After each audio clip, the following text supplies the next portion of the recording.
ஒரு பாட்டி மாம்பழம் வித்துட்டு இருந்தாங்க. அப்போ வழக்கமா மாம்பழம் வாங்குறவரு அங்க வந்திருந்தாரு. கூட அவர் மனைவியும் வந்திருந்தாங்க. வழக்கம் போல 1 கிலோ மாம்பழத்த எடை போட்டு வாங்கிட்டாரு. அதுக்கான பணத்தையும் குடுத்துட்டாரு.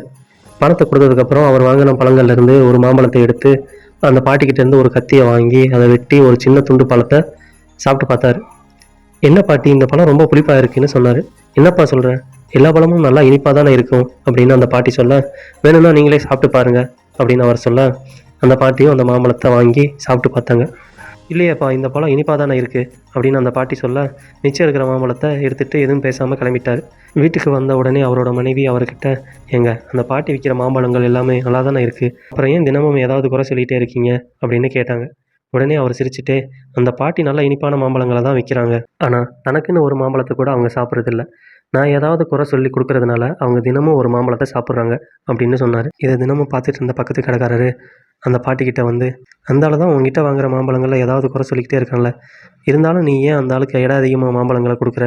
அப்படின்னு கேட்டாரு.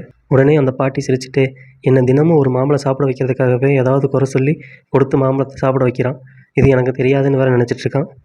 நான் அவன் குடுக்குற காசுக்காக எடை அதிகமா மாம்பழங்கள குடுக்குறதில்ல. அவனோட அன்புக்காக தான் எடை அதிகமா மாம்பழங்கள குடுக்குறேன். அன்புக்கு அளவு இல்ல தானே" அப்படின்னு சொன்னாங்க.